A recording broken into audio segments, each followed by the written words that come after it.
I'm wearing these ears because my hair looks a mess. So I did midwife's brew. I used castor oil to induce my labor, so I think. Now it's very hard for me to say exactly if castor oil is what put me into labor. Listen to my story and you decide what you think.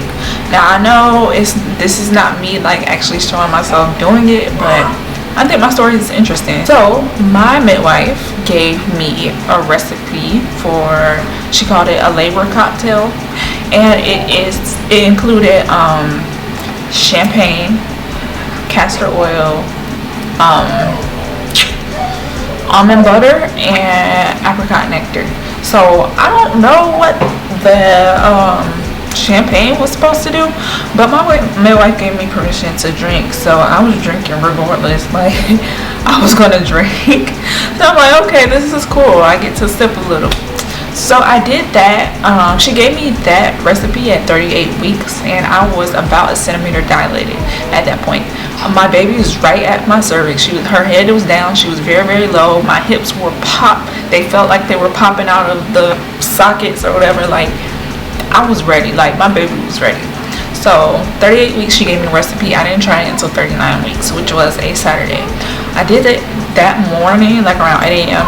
My original plan was to do it around 4 a.m. so that way if I did go into labor, I would have the baby at like during the day and not in the middle of the night, you know. So I took it and I could not keep it down. It was freaking disgusting. Like, I don't know if it was the almond butter or the champagne or the castor oil or the combination of it all just together, but that junk was terrible. Like, I couldn't keep it down. So, and I did eat it I drank it with food. I don't know why. I thought that was a clever idea to, like, maybe if I drank it while I was eating, like, I can just like eat, sip, and keep it down. But no, that was a terrible idea. I could not keep it down. Threw it up. So around 12, I drank some castor oil and apricot nectar because like nothing was happening. So I mixed the apricot nectar with castor oil and I drank that and I went to sleep and I was contracting. They weren't strong contractions. Baby. They weren't strong contractions, they weren't regular, but they were contractions. So I went walking that evening and I was bouncing on the birth ball, and I was also doing the evening primrose oil up my vagina, like as close to my cervix as possible. And apparently that's supposed to help like lubricate and prevent stretching, but excuse me, yeah, that's what I was doing. So yeah, 12 p.m. I took like a tablespoon with the apricot nectar. I went walking around like 5 or 6 p.m. and I was still like contracting, but not anything serious. And then around around 1 a.m. I was awakened out of my sleep. I went to use the restroom I went to use the restroom, and then I couldn't go back to sleep because I was feeling the contractions. They were very strong, they were very consistent, and they were lasting about a minute. So I laid there for an hour counting them, and I finally decided to contact my midwife, and she said that it sounded, very close to labor, and she asked me if I had my bloody show, which I hadn't at that point, but she told me to go to the hospital nonetheless. So after I got off the phone with her, I actually ended up having my bloody show. So I'm like, okay, maybe this is labor. So I woke up my boyfriend and what, Abe? What? Okay, let me go get baby. Okay, so at around 2 a.m. I headed to the hospital, and they hooked me up to the monitors. They checked my dilation. I was still about a centimeter dilated. So, and they were tracking my contractions. They kind of slowed down a little bit, but I was still having them, and they didn't stop. The intensity wasn't too much that I couldn't talk or anything, but yeah. So they decided to give me some fluid to check if I was dehydrated. They said that after giving me the fluid and my contractions stopped, it was probably because I wasn't in labor. And then of course if they continued, then it was probably labor. Well, my contractions never stopped. They did slow down, they did become inconsistent, but they never stopped. So my midwife told them not to check me anymore, and they sent me home because they said I was in labor, but not labor, like I really wasn't progressing or anything. So around 8 a.m. I got home, and I was mad because I'm like, dang, I want to be in labor, right? So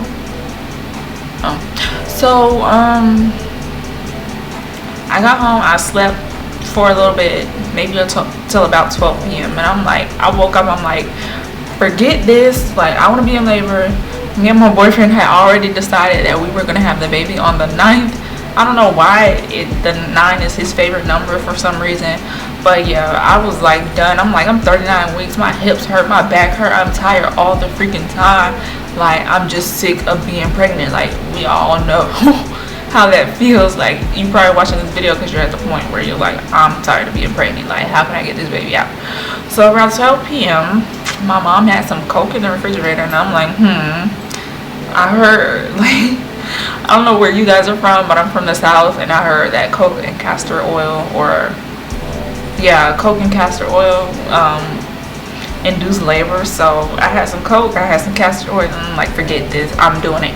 So I poured like half a can of Coke into a cup, and then I poured like maybe two and a half tablespoons of castor oil, and I'm like, I have to have this baby today. Like, enough is enough. Like, I'm sick of getting sent home from the hospital because it wasn't the first time I was in the hospital, and I was just done. So I took it. I'm like, forget this. I know most people on other videos are like, I'm not doing, if it doesn't work the first time, I'm not doing it again. Well, yeah, not me. I did it 3 times because I was tired. Like, I was tired of being pregnant. Like, that joke is not fun. So I did it, and I was still having contractions up until that point anyway. So I did it, and eventually the contractions got worse. So I did my homework because I'm like, okay, I'm gonna have this baby today. So it was a Sunday. I did my homework. I was on my birthday ball. I was still doing the evening primrose oil, and I decided to go for a walk. That was around almost 4 or 5 o'clock. The contractions were getting to the point where they were intensity, and they were almost to the point where I couldn't walk and talk. So I decided to text my midwife and let her know what was going on. Wait, princess, wait, dog. Okay, but to let her go on, and she said, okay, just keep me posted. So I decided to go for a walk, and that was around almost 5 o'clock. I went to a park right by my house, and it has like a little walking track or whatever, and I decided to do that. At this point, by the time from me texting my midwife, telling her that my contractions were getting intense, almost to the point where I couldn't talk, from that point to the point where I got to the park, which is really close to my house, the contractions were so bad that I couldn't talk or walk through them. So at this point, I put in like headphones for meditation, like hypnobirthing talks or whatever, and I was just listening to that, and I don't know what that was supposed to do. I guess keep me calm or whatever.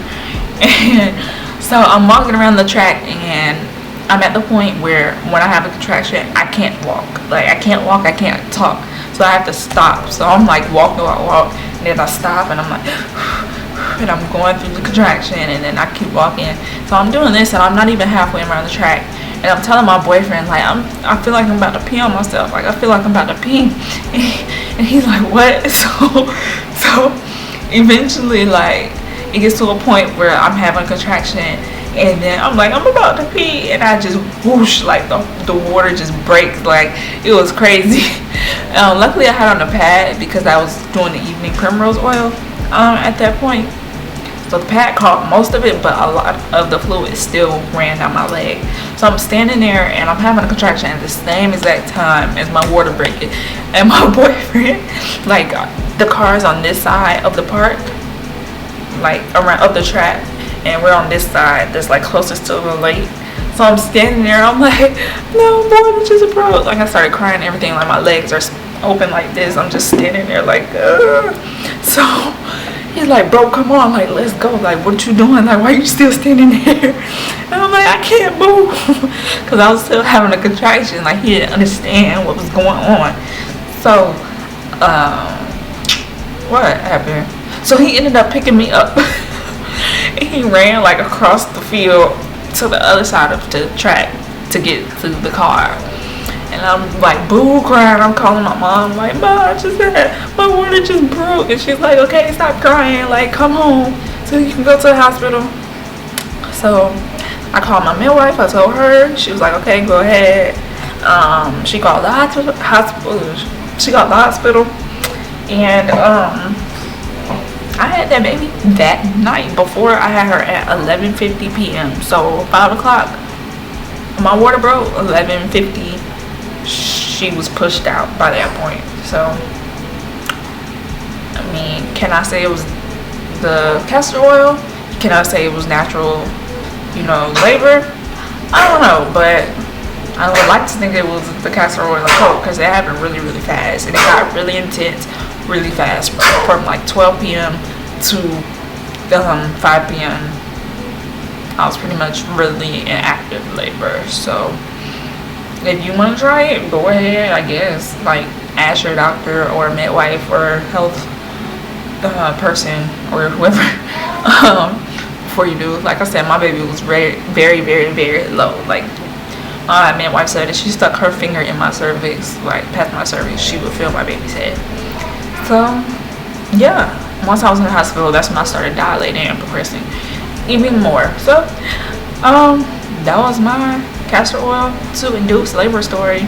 If you enjoyed it, you want to see more of me and my baby Avery, you should subscribe, and also follow me on Instagram. I'm gonna have the link in the description, and thank you for watching.